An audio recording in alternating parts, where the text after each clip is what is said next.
Hey guys, what's going on and welcome back to a brand new video, and today I'm going to be bringing you Pep Guardiola's 2008 Barcelona Tactics. Very highly requested on this channel, and finally you are getting it. If you do enjoy these tactic videos, be sure to leave a like on the video, subscribe to the channel and turn on notifications.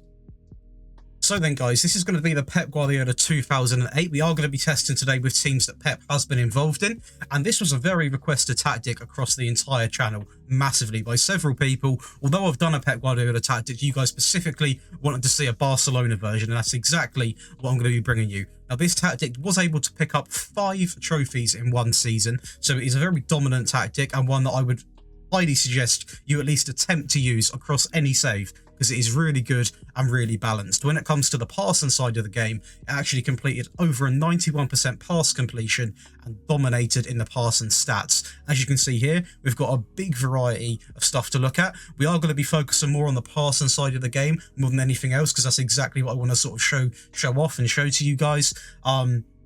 The first thing we're going to do is we're going to look at the general performance tab, and we can get a rough idea of what you can expect. So defensively, it is very solid, sitting at 0.5 per game, which is exactly what you'd want to be seeing with a tactic like this.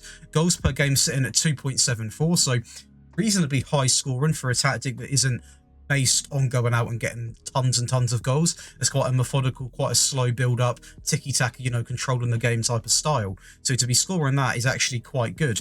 Pass completion, as I've said, 91.64, which is ridiculously good. You know, when you get past the 90s, you're pretty much playing flawless football when it comes to passing. And if we go into the passes attempted, this is quite an interesting thing.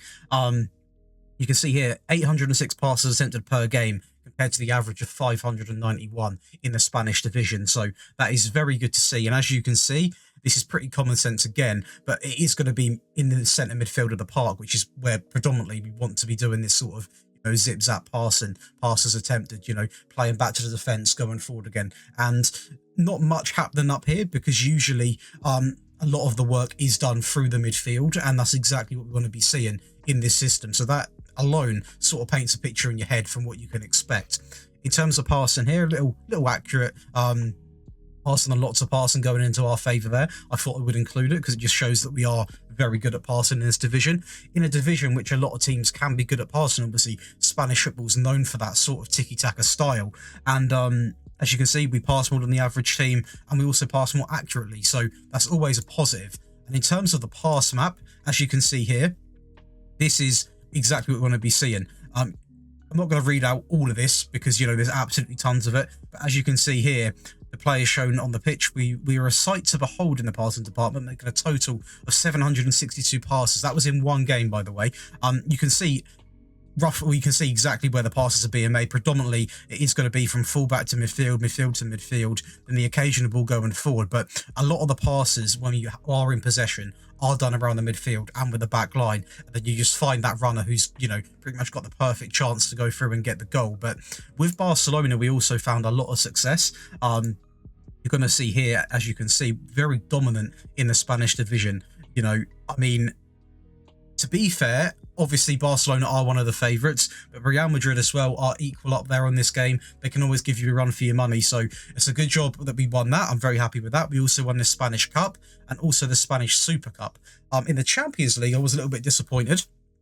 But with the other team we tested with, we pretty much won everything, so I'm not going to be too annoyed overall. But in general, I'm really happy with how this tactic played. Now, there are some areas where I was watching the highlights. Like, there was a game, this actually Napoli game, I watched it, as in watched the whole, not the whole game, I watched the key highlights, and there were times when I was looking at it and I was just like, we could go a little bit more attacking, you know. And obviously this tactic isn't designed to go out and be like Jurgen Klopp, press, you know, try and just go forward. It is quite a patient build up, so I will be including how you guys can go more attacking if you need a goal, because there were several games which were way more closer than needed to be, but that's because obviously you're playing this elegant, patient, tiki-taka based style, and you do get a lot of goals, but it's just sometimes you need a little bit more help, and I will be showing you how you can do that. Still, that aside, we've got some good stats coming in here. Obviously 104 goals scored, only 19 conceded. If we look at the player stats quickly, in terms of goals, so we've got Lewandowski with 53, we've got Gavi with 14, 12 for Fati, 12 for Memphis, 10 for Dembele, Torres coming in with 9. In terms of assists, we've got 18 for Pedri. Gavi also coming in with 15. That's one great season for Gavi. But one thing I will say is obviously your midfielders are probably the main part of this team, so make sure you've got good midfielders that can pass the ball, spread the play, because it really does help. And that is pretty much the main focus, obviously, on these tactics, or this tactic individually, that you have got a midfield that can play really, really well. And this is one team that has got that going for them. Obviously, you've got De Jong, you've got Busquets, you've got Gavi, you've got Pedri. You know, you've got so many talented players in that midfield, and it just made it so good. But I do genuinely believe this would work with a smaller side as well, because it is based around a 4-3-3, and 4-3-3s are very balanced in general. Obviously, this one's a little bit more of a slower 4-3-3 in terms of, you know, tiki taka, instead of like hitting the wing and just trying to skill everyone. But you are still going to easily get results even with a smaller team. But let's hop over to the next save and see how we done.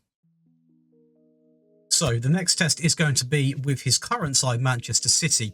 Now, if you guys are enjoying this video so far, be sure to leave a like on the video, subscribe to the channel and turn on notifications. We're fast approaching 5,000 subscribers. It would mean the world if we could hit it, so any support is appreciated. Anyway, let's get into this. Now, obviously, with these manager recreation videos, we do test with teams which he has been involved in. And with this one, we are going to be focusing on Barcelona as the main focus, and then Man City, because I believe they're the two teams which, you know, are really suited to this sort of style. And when I say that, by the way, you can play this with any team you want, but I just feel like the reason why I didn't choose Bayern, or decided to do Bayern, is because at the moment they don't really strike me as that sort of team, whereas Barcelona and City just really strike me as a team that would play like this. So, general performance then. This is very, very similar to Barcelona, obviously in a much tougher division, but we have got a very good team. Sitting at 2.82 goals per game, which is very, very good in this system as well. 91% pass completion and 0.45 goals conceded per game. So very solid at the back, which is again a very positive thing, and also very good going forward. You can't really ask for much more. In terms of passes attempted, it's very similar, as you can see here. 774 passes compared to the average 554. Most of the possession is going to be in the same area of the pitch. That pretty much should be common sense. I mean, when you've got three midfielders in that area, that typically is going to be where most of the passes are attempted. Obviously, it's quite reasonable even at the back line as well, as they do get involved linking up the play into the midfield. In terms of passing, it's going to be the same story that we saw in Barcelona. Lots of passes and more accurate passing. In this scenario, though, we are clear by quite some area. I mean, Spurs actually coming in sort of the highest, or the second highest, and there's quite a big gap there. We pass more than the average team, and we pass more accurately. This is going to be a pass map from, I believe that was from against Tottenham. And as you can see here, we made a total of 773 passes in one game.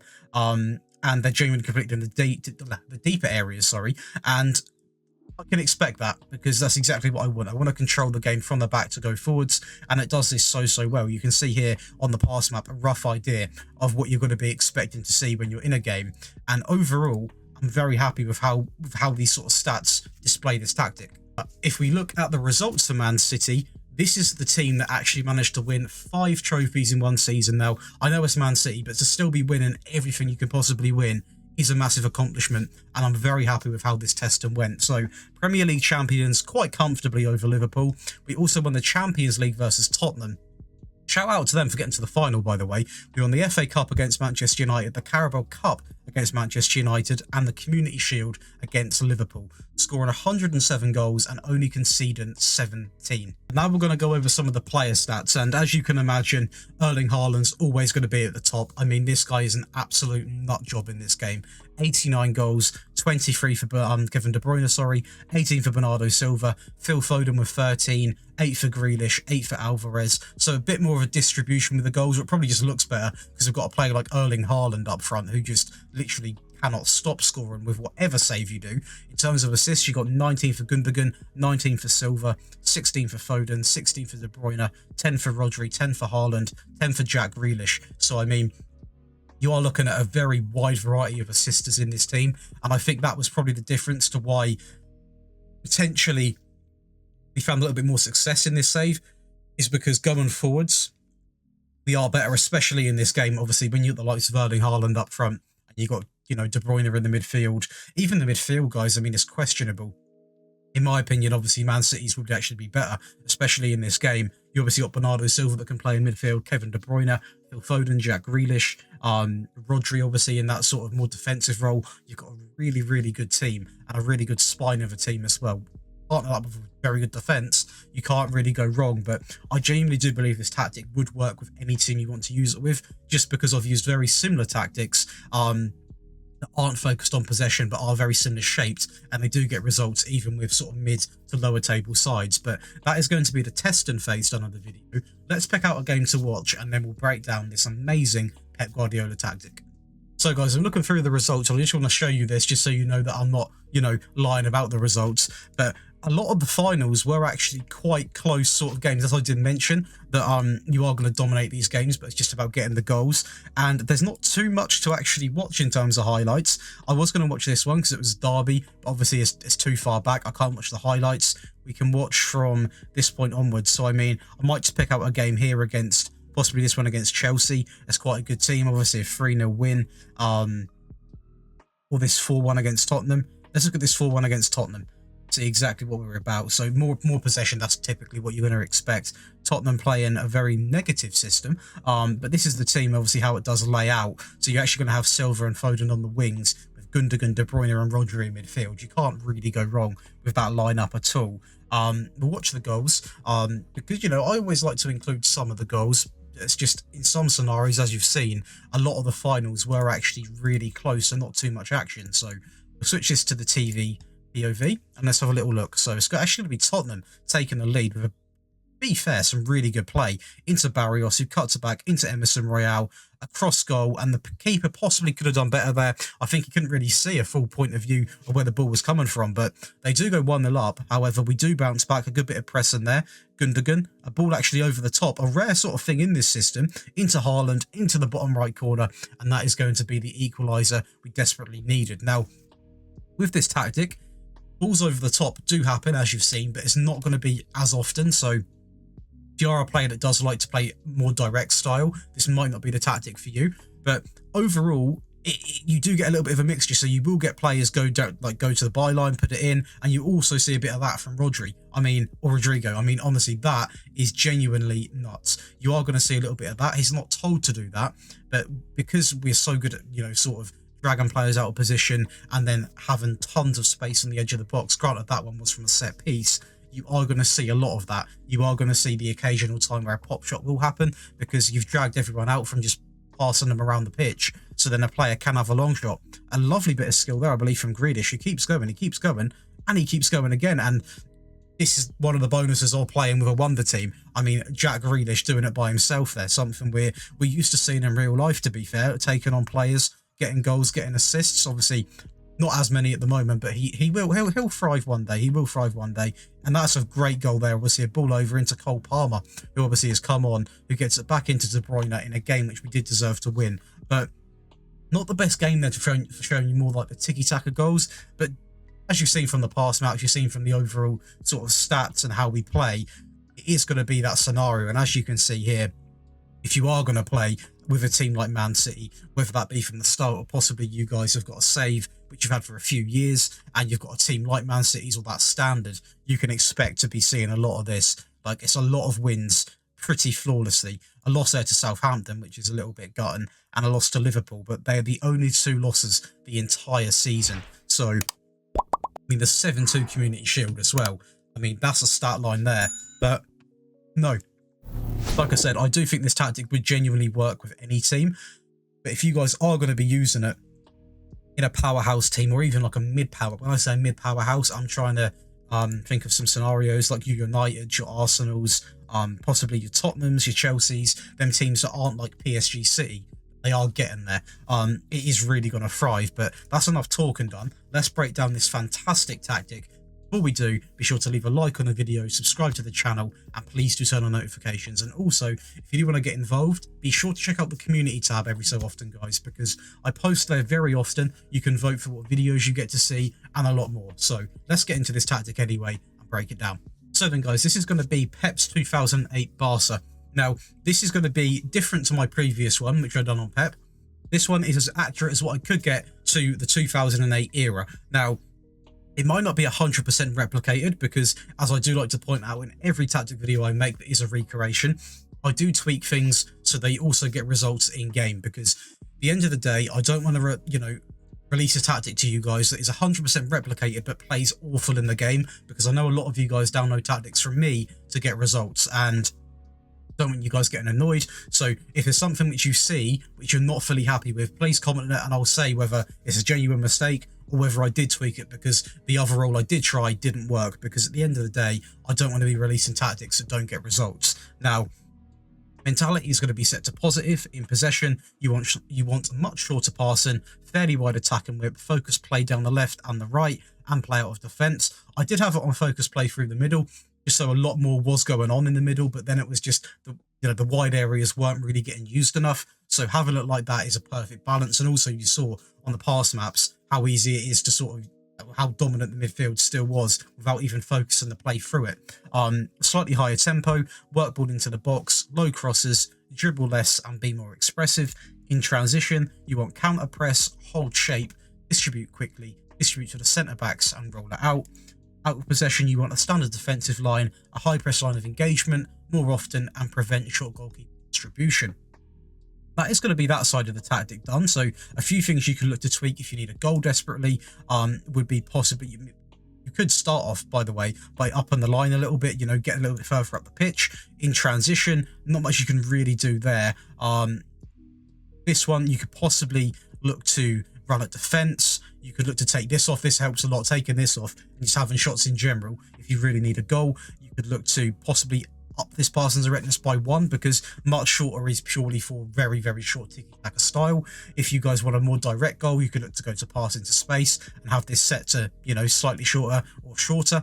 But that's just a few things you could do on that side of the stuff. But in terms of player roles, we're going to start from striker to keeper today. We're going to start off with a press and forward on attack, shoot more often, move into channels, close down more and tackle harder. On the left hand side, we've got an inside forward on attack, dribble more, cut inside with the ball, take more risks, cross less often and get further forwards. On the right hand side, we've got stay wider, dribble more, cut inside with the ball and get further forwards on an inverted winger on attack. We then go over to the 3 in midfield. We've got a Metzala on attack, pass it shorter, dribble more, take more risks, get further forwards, stay wider, move into channels and roam from position. We then have a centre mid on support, pass it shorter, dribble more, roam from position and move into channels.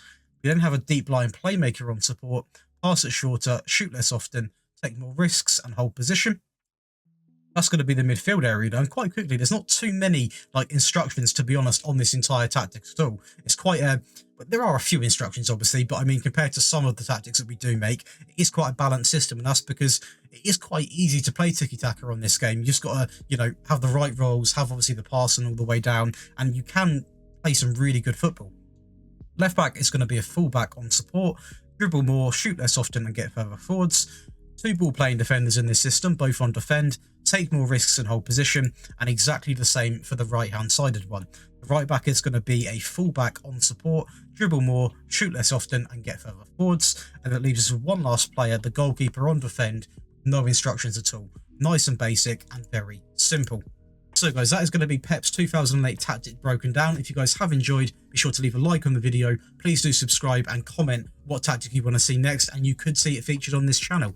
If you want to save yourself a little bit of time, you can download this tactic from the FM Scout website, where you can simply click download and apply it in game. But I do appreciate anyone that has taken the time to watch the breakdown and see how we made it. But that is going to be it for me today, guys, and I will see you in the next one.